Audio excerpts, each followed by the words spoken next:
Hello दोस्तों, नमस्कार। निमी technical classes में आपका हार्दिक स्वागत है। हम पढ़ रहे हैं आईटीआई इलेक्ट्रीशियन थ्योरी को, और इस थ्योरी में हमारा यूनिट चल रहा है वायरिंग।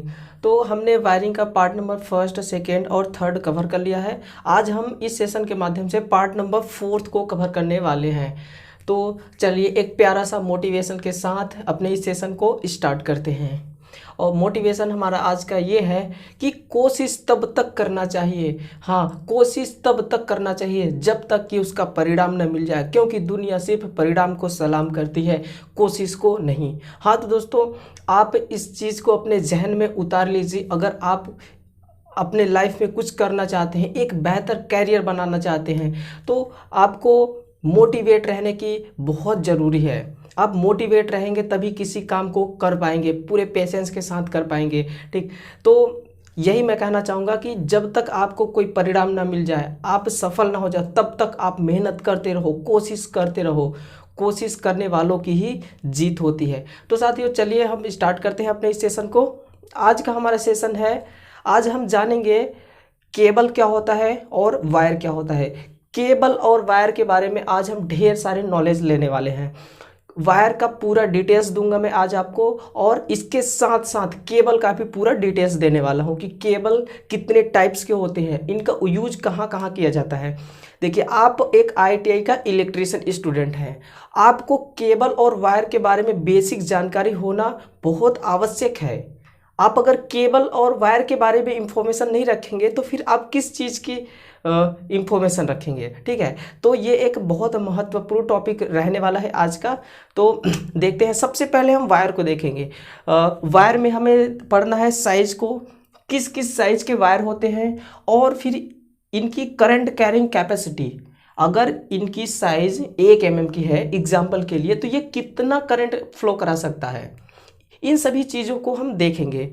तो सबसे पहले हम चलिए पढ़ते हैं वायर के बारे में।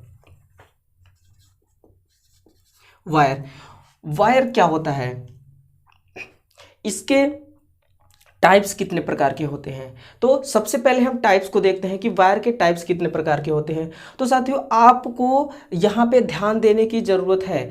आप ध्यान देना, मैं यहाँ पे लिख रहा हूँ, आप नोट करते जाना अपने नोटबुक में। 0.5 स्क्वायर mm, ये जो 0.5 स्क्वायर mm की वायर है, ये सबसे पतली वायर है।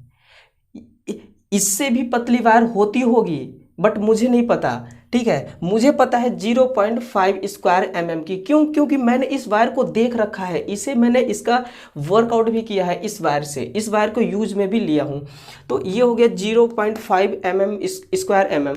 तो पहले हम वायर की साइज को देखते हैं। पहले पूरा एक सीरीज, एक टेबल बनाऊंगा मैं, उसमें वायर की साइज को लूंगा। इसके बाद हम लेंगे वायर की उपयोग कहाँ कहाँ होता है, और वायर की करंट कैरिंग कैपेसिटी, इनकी करंट को फ्लो कराने की इनकी कैपेसिटी कितना होती है। तो ये 0.5 SQ mm, ये स्क्वायर mm है। फिर होता है हमारा 0.75 स्क्वायर mm।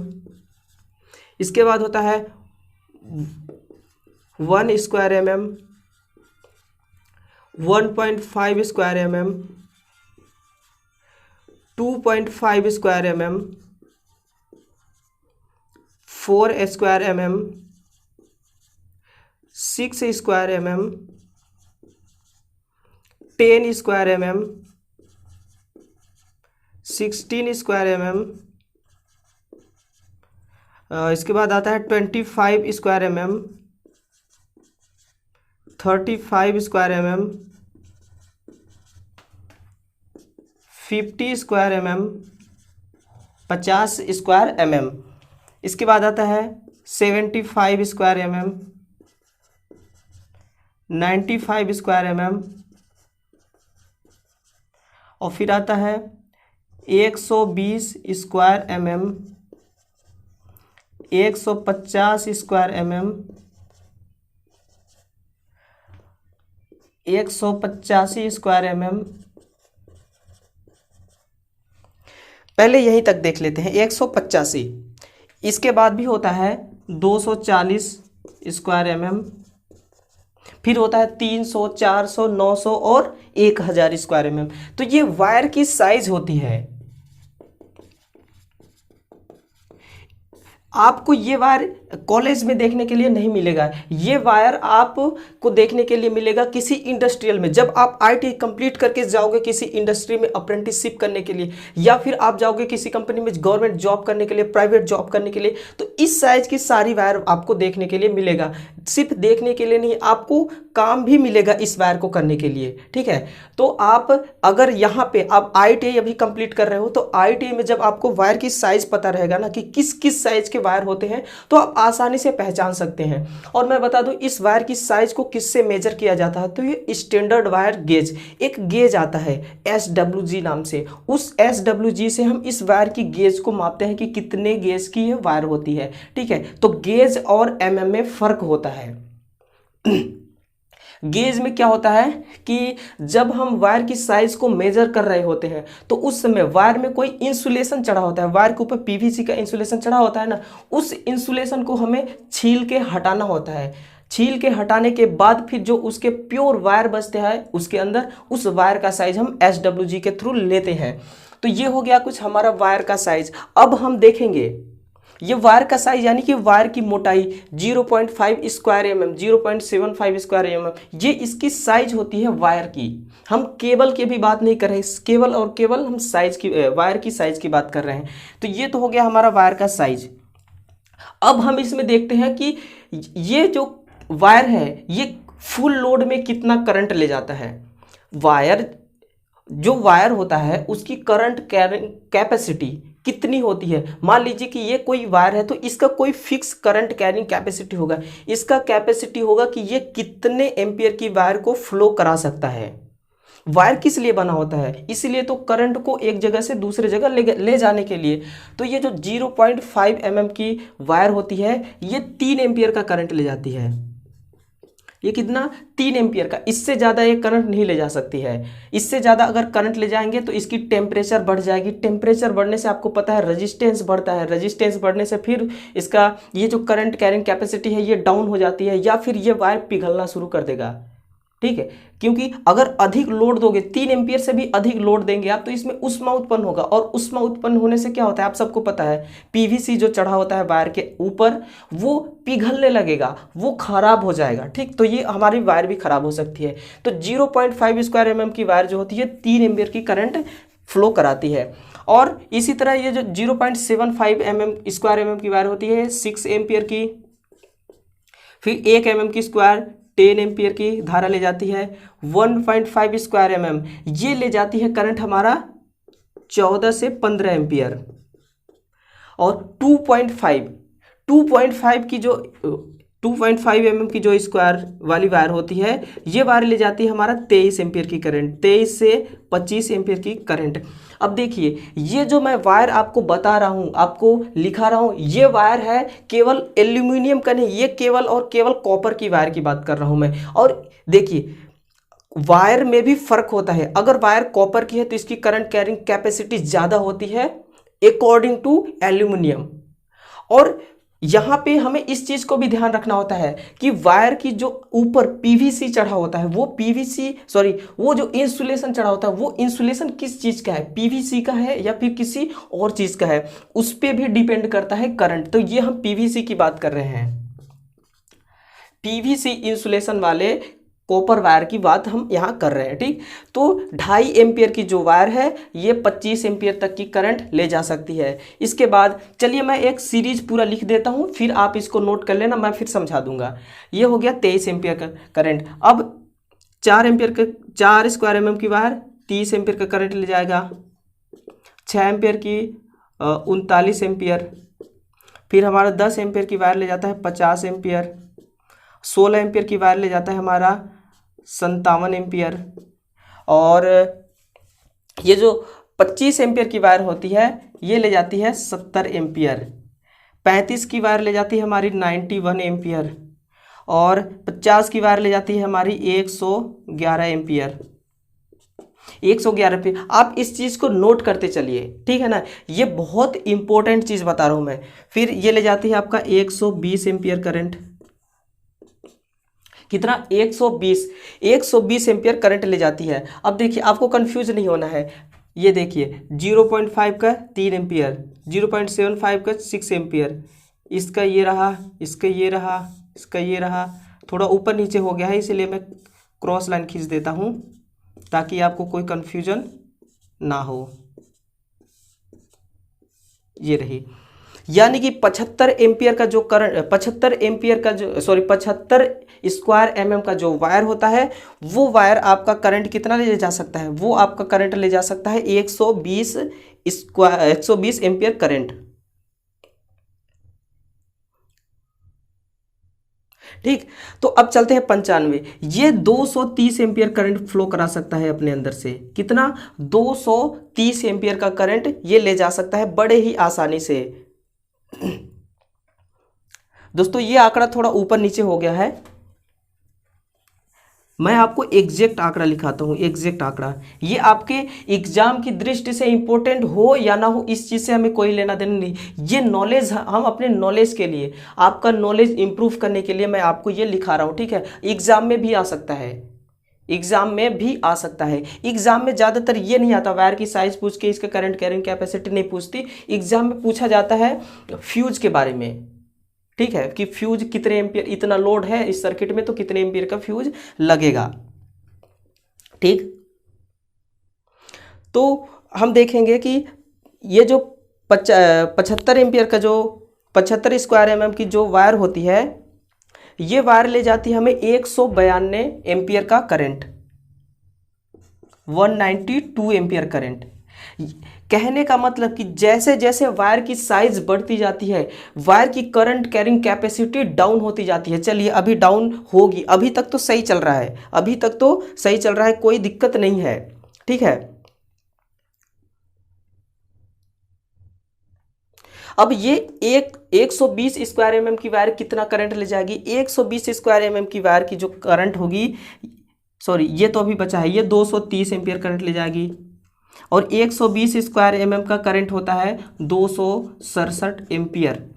इसी तरह 150 स्क्वायर mm का होता है 290 एम्पियर करंट, और 185 का होता है 305 एम्पियर करंट। सॉरी ये 305 नहीं है,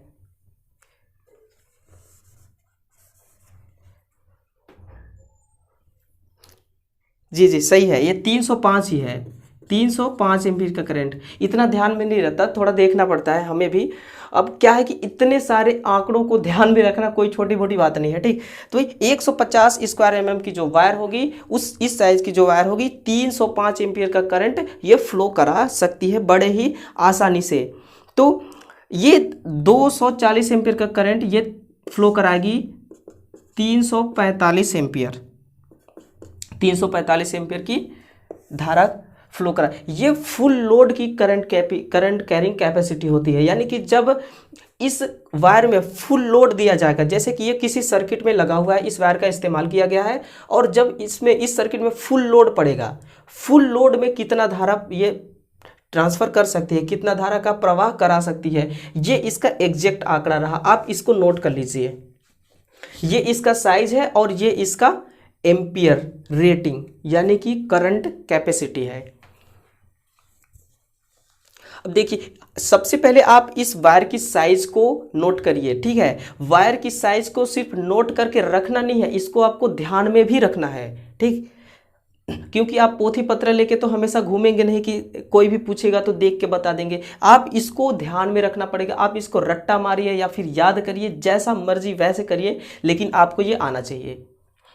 चलिए अब हम इसके वायर की उपयोग के बारे में बात करते हैं।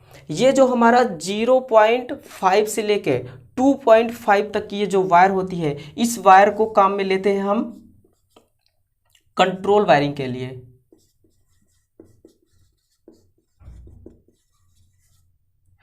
कहाँ काम में लेते हैं? कंट्रोल वायरिंग के लिए।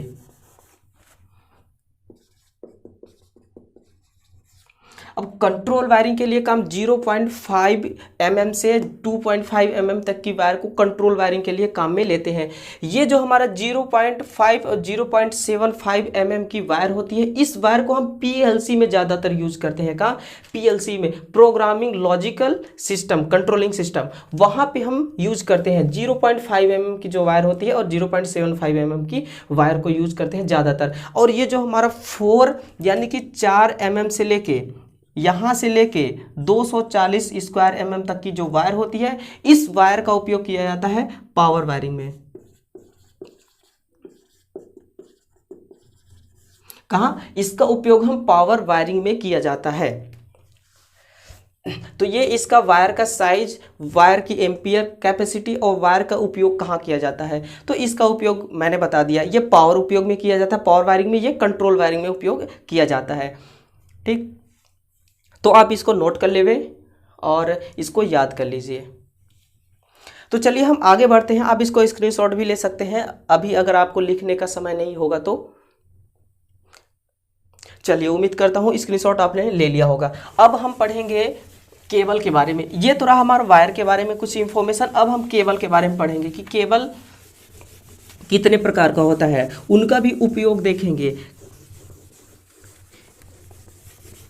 ये जो वायरिंग वाली यूनिट है ना, इस यूनिट में हमें यही पढ़ना है, वायर क्या होता है, वायरिंग कितने प्रकार की होती है, अस्थाई वायरिंग, स्थाई वायरिंग, और केबल के टाइप्स, केबल के प्रकार, केबल के यूज, एप्लीकेशन कहाँ कहाँ किए जाते हैं। ये यूनिट इसीलिए बना है हमारा। ये यूनिट बहुत ही बेसिक यूनिट है, इसमें बहुत ही हमारा बेस स्ट्रॉन्ग होने वाला है एक इलेक्ट्रिशियन के लिए। ठीक, तो अब हम देखेंगे केबल को। केबल क्या होता है? देखिए, किसी नंगी तार के ऊपर पीवीसी का इंसुलेशन, यानी किसी नंगी तार के ऊपर किसी पीवीसी का आवरण चढ़ा हुआ तार केबल कहलाता है। सिंपल सी बात है। अब देखते हैं कि केबल के प्रकार कितने होते हैं। केबल तो 2 प्रकार का होता है। पहला, एक अंडरग्राउंड केबल और एक सरफेस से जो ऊपरी सतह पर काम में लिया जाता है, वो वाली केबल। तो हम यहाँ पे अंडरग्राउंड केबल की बात नहीं कर रहे हैं। ठीक, तो हम यहाँ बात किसकी कर रहे हैं? हम यहाँ बात कर रहे हैं जो वातावरण में उपयोग किया जाता है। जैसे कि आपके घरों में कहीं पे पावर सर्किट का यूज कर रहे हैं जैसे आप, या फिर पैनलों में इसका यूज किया जाता है, ये अंडरग्राउंड के अंतर्गत नहीं आता। हम इस चीज़ को पढ़ेंगे यहाँ केबल के। ठीक, केबल्स। तो केबल्स कितने प्रकार के होते हैं? सबसे पहला होता है मेरा VIR, इसके बाद होता है CTS, PVC, लेड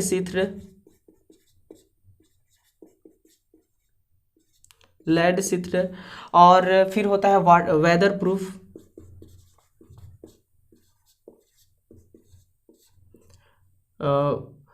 क्या कितना हो गया? VIR, CTS, PVC, लेड छिद्र, वेदर प्रूफ और ट्रोपोड्योर,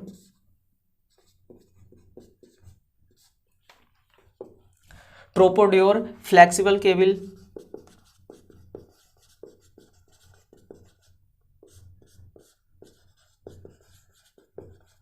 आर्मर्ड केबल,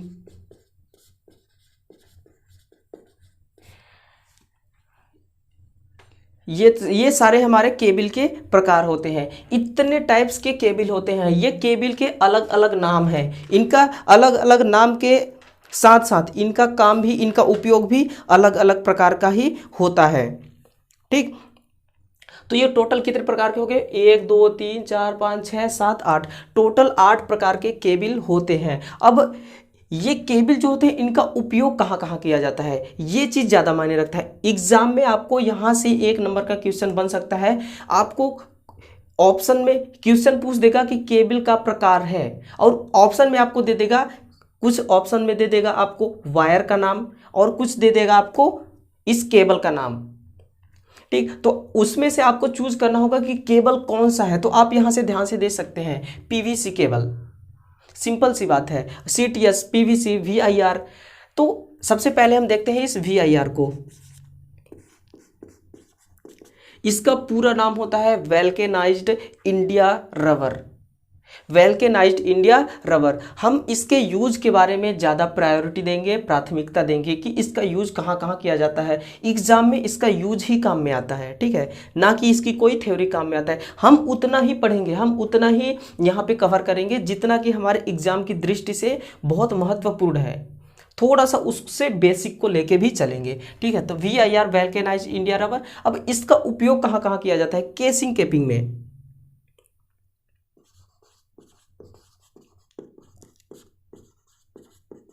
केसिंग कैपिंग में इसका उपयोग किया जाता है और अस्थायी वायरिंग में भी किया जाता है। अस्थायी वायरिंग यानी कि अगर हम जहाँ पे केसिंग कैपिंग वायरिंग कर रहे हैं वहाँ पे भी हम VIR केबल का उपयोग करेंगे। और अस्थायी प्रकार की वायरिंग जैसे कि कोई मेला हो गया, कोई फंक्शन हो गया, शादी हो गया। शादियों में क्या होता है, बस एक रात की तो बात रहती है, एक रात की बात रहती है, बस हमें एक रात के लिए वायरिंग करना होता है, उसे हम अस्थायी वायरिंग कहते हैं। क्या? कुछ समय के लिए किया गया वायरिंग अस्थायी वायरिंग कहलाता है। तो अस्थायी वायरिंग में भी हमें VIR केबल का उपयोग करेंगे।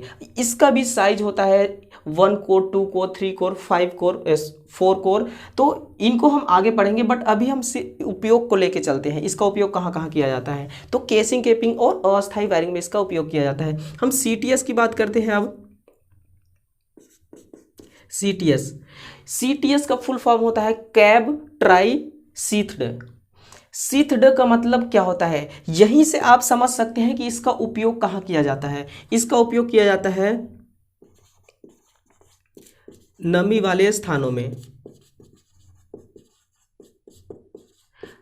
जहां पे नमी है, जहां पे आर्द्रता है, अगर वहां पे हमें वायरिंग करना है तो हम किसका उपयोग करेंगे? CTS का उपयोग करेंगे। ये जो केबल होता है ना, केबल के ऊपर आवरण चढ़ा होता है, एक इंसुलेटेड चढ़ा होता है। उस इंसुलेटेड में शीशे का मिश्रण करके उस इंसुलेशन को तैयार किया जाता है। तो वो जो शीशा होता है ना, वो शीशा नमी को अंदर पास नहीं होने देता है, जिससे हमारा वायर खराब नहीं होता है। तो हम CTS का नमी वाले स्थानों में उपयोग करेंगे। और तीसरा है PVC। इसका फुल फॉर्म होता है polyvinyl chloride. Polyvinyl chloride, chloride क्या है? एक प्रकार का एसिड है, ठीक। तो देखिए, ये जो हमारा PVC केबल है, इसका उपयोग हम हर जगह कर सकते हैं, हम कहीं भी इसका उपयोग कर सकते हैं। ये ऑलराउंडर केबल होता है, लेकिन इसकी एक कमी होती है और एक खासियत भी होती है। इसकी सबसे पहले कमी हम देखें तो कमी ये होती है कि ये कम तापमान सहन करता है। हम इसका उपयोग तो हर जगह कर सकते हैं, लेकिन हमें इस चीज को ध्यान में रखना होगा कि अगर जहां पे टेम्परेचर ज्यादा है वहां पे हम PVC को उपयोग में नहीं ले सकते, क्योंकि ये थोड़ा ऐसे केबल होते हैं जो मुलायम होता है, थोड़ा फ्लेक्सिबल प्रकार का होता है। और इसकी खास बात यह है कि यह रैन, सनलाइट और मॉइस्चराइज यानी कि कोल्ड, जहां पे ठंडा भी हो, गर्म भी हो और बरसात भी हो, वहां पे भी हम इसका उपयोग कर सकते हैं। बट सनलाइट एक मिनिमम टेम्परेचर वाला होना चाहिए। अब सनलाइट तो मिनिमम टेम्परेचर ही होता है, ठीक, इतना हाई टेम्परेचर नहीं होता है। तो हाई टेम्परेचर को ध्यान में रखते हुए, यानी कि तापमान को ध्यान में रखते हुए, हम इसका उपयोग कहीं भी कर सकते हैं, ठीक है। और इसका उपयोग अगर हम बात करें तो इसका उपयोग किया जाता है घरेलू वायरिंग में,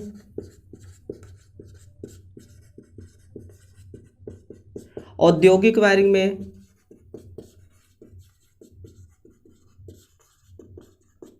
इसका उपयोग किया जाता है। तो इन जगहों पे इसका PVC का उपयोग किया जाता है, ठीक। अब चौथा चलते हैं। चौथा हमारा कौन सा है? लेड शीथड।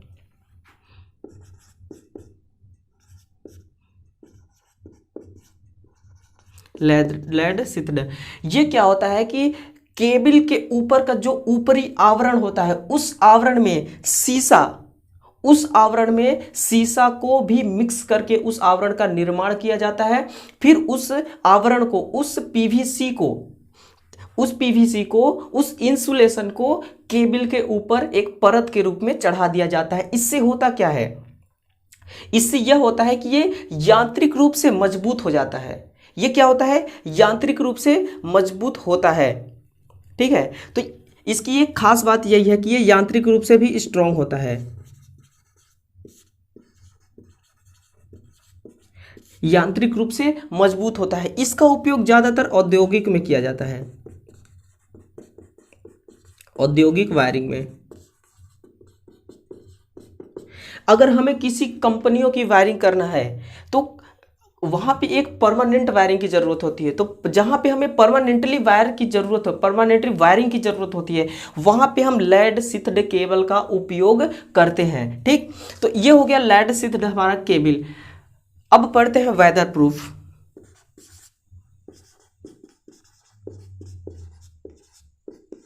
इससे तो इसके नाम से ही पता चल रहा है इसका उपयोग कहाँ किया जाता होगा, इसका कहाँ काम में लिया जाता होगा। वेदर यानी वातावरण, प्रूफ वातावरण से प्रभावित होने वाला ही नहीं है ये, वातावरण से प्रभावित ही होने वाला नहीं है ये। ठीक, तो ये वातावरण से, इसकी एक खास बात यह होती है कि यह वातावरण से प्रभावित नहीं होता। कहने का मतलब, अगर इसके ऊपर धूप, धूल, मिट्टी, पानी, मॉइस्चराइज कुछ भी पड़ता रहे, ये खराब होने वालों में से केबल नहीं है। वेदर प्रूफ केबल एक स्टैंडर्ड केबल होता है। हालांकि ये सभी केबल स्टैंडर्ड केबल ही है, लेकिन वेदर प्रूफ केबल हमारे एक स्टैंडर्ड केबल के लेवल में आता है, कि श्रेणी में आता है। तो इसका उपयोग देखिए, वातावरण से प्रभावित नहीं होता है वेदर प्रूफ प्रकार का केबल। यही इसकी सबसे खास बात होती है। आपको ध्यान में रखना है कि ये यांत्रिक रूप से भी स्ट्रॉन्ग होता है, मैकेनिकली स्ट्रॉन्ग होता है। ठीक, यांत्रिक स्ट्रॉन्ग, ये यांत्रिक स्ट्रॉन्ग होता है, यानी कि इसके जो आवरण होता है वो आवरण इतना जल्दी खराब नहीं होता। अगर कहीं से गिर भी जाता है तो ये न टूटता न फूटता। ये फ्लेक्सिबल नहीं होता है, बस इतना ध्यान रखना है, ये फ्लेक्सिबल नहीं होता है। क्यों नहीं होता है? क्योंकि ये जो इंसुलेशन होता है, इंसुलेशन में लेड मिला दिया जाता है, और लेड, शीशा कभी फ्लेक्सिबल नहीं होता है, शीशा हमेशा हार्ड होता है। ठीक, तो ये हो गया वेदर प्रूफ का। अब हम पढ़ेंगे ट्रोपोड्योर।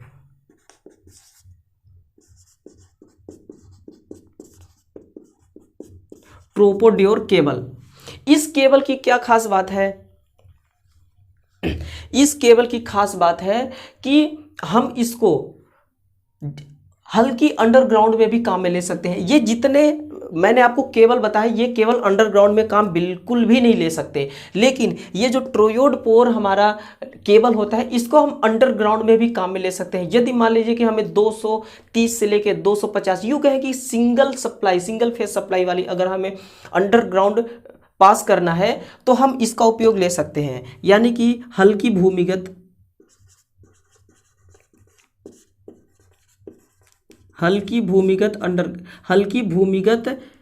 यानी कि 230 से 250 वोल्ट तक की अंडरग्राउंड में हम इसका काम ले सकते हैं। और दूसरी बात यह है, रेलवे सिग्नल में भी काम में लिया जाता है।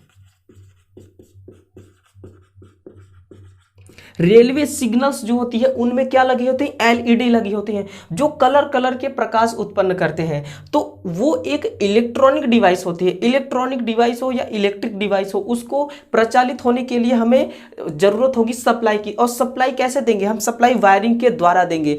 तो हम ट्रोयोड पोर केबल का उपयोग करते हैं रेलवे सिग्नल में। ठीक, तो ये हो गया हमारा ट्रोयोड पोर। अब फ्लेक्सिबल केबल की तरफ बढ़ते हैं।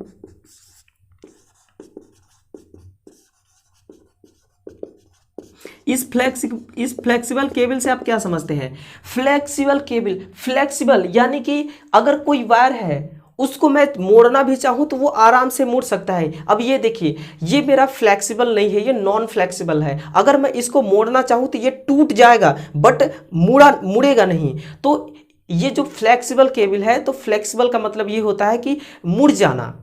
ठीक, तो ये इसका उपयोग कहाँ कहाँ किया जाता है बताइए। इसका उपयोग किया किया जाता है अस्थायी वायरिंग में। कहाँ? अस्थायी वायरिंग में।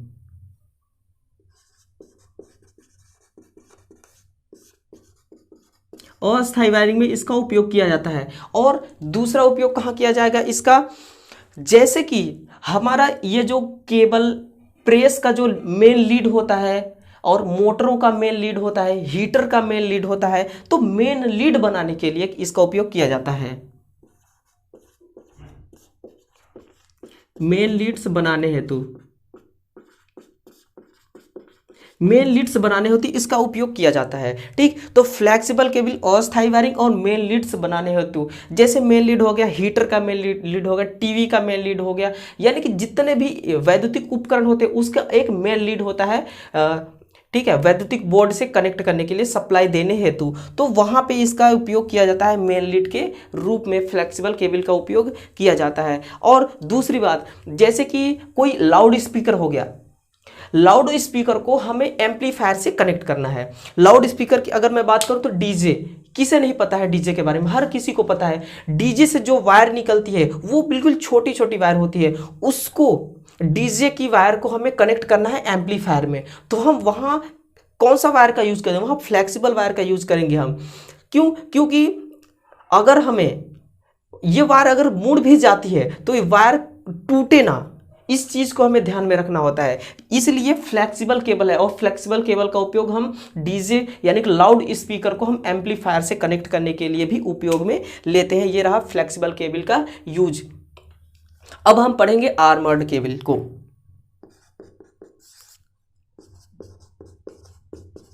आर्मर्ड केबल, ये आर्मर्ड केबल ये सभी केबलों का बाप है।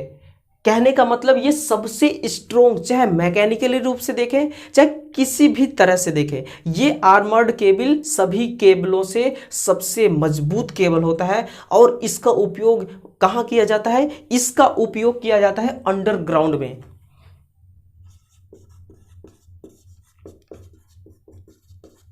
अंडरग्राउंड में इसका उपयोग किया जाता है। ये यांत्रिक रूप से मजबूत होता है, यांत्रिक रूप से मजबूत होता है। इतना मजबूत होता है कि 50 साल से लेकर 150 साल तक आसानी से चल सकता है। यानी कि 50 साल से लेकर 150 साल तक, 150 ईयर्स तक ये आसानी से चल सकता है, खराब नहीं होगा। ठीक, तो दोस्तों ये रहा हमारा केबल का कुछ बेसिक इंफॉर्मेशन। केबल के टोटल नाम मैंने बता दिया आपको, इनका उपयोग बता दिया। ये यहां से आपके चांस होते हैं आईटीआई इलेक्ट्रीशियन की, जब आप एग्जाम दोगे सेमेस्टर वाइज वाले, तो वहां पे आपको ये पूछा जा सकता है। ये सिर्फ आपके आईटीआई कोर्स कंप्लीट करने के लिए नहीं है, बल्कि आप जब आईटीआई कंप्लीट करके, आईटीआई कोर्स को क्रैक करके जब आप आगे बढ़ोगे, आप किसी कंपटीशन लेवल का तैयारी करोगे, वहां पे भी ये काम आने वाला है। इसलिए आप नोट्स बनाइए और इस चीज को आप नोट करिए। चलिए, आज हमने कवर कर लिया वायर के बारे में और केबल के बारे में। आज का ये जो हमारा सेशन है ना, बहुत अच्छा सेशन है। इसमें मैंने बहुत कुछ आपको इन्फॉर्मेशन दिया, बहुत कुछ बताया वायर के बारे में, वायर के साइज के बारे में। हालांकि आपको जो मैं वायर के बारे में बताया हूँ ये एग्जाम की दृष्टि से इतना इंपॉर्टेंट नहीं है, बट अगर आप एक इलेक्ट्रीशियन हो तो आपको आना चाहिए। अगर कोई पूछ देता है आपसे तो आपको इसका जवाब होना चाहिए। ये जो मैंने वायर के बारे में बताया था ये आपको अभी काम नहीं आएगा, बट आगे चल के आपको यही चीज़ बहुत ही वेरी वेरी इंपॉर्टेंट होने वाला है। तो दोस्तों आज का हमारा सेशन बस इतना ही है, और अब हम नेक्स्ट सेशन में वायरिंग के प्रकार को पढ़ेंगे। स्थायी वायरिंग, अस्थायी वायरिंग, यानी कि टेम्पोरेरी वायरिंग और परमानेंट वायरिंग। ये कैसे कैसे वायरिंग होती है, इनकी टाइप्स कितने होते हैं। इस वायरिंग में, इस जो वायरिंग का यूनिट चल रहा है, वायरिंग का जो सेशन चल रहा है, इस सेशन में हम बहुत कुछ कवर करने वाले हैं। बस आप बने रहिए, और इस चैनल पे अगर नए होंगे आप तो चैनल को सब्सक्राइब कर लीजिए। सब्सक्राइब करके बेल आइकन को भी प्रेस कीजिए, ताकि मैं डेली वीडियो बनाता हूँ आपके लिए, डेली वीडियो अपलोड करता हूँ। और इस डेली वीडियो अब मैं बनाऊंगा तभी आपका पूरा सिलेबस कंप्लीट हो पाएगा। ठीक है, तो दोस्तों चलिए अब हम नेक्स्ट सेशन में मिलते हैं, तब तक के लिए अलविदा। Okay, thank you.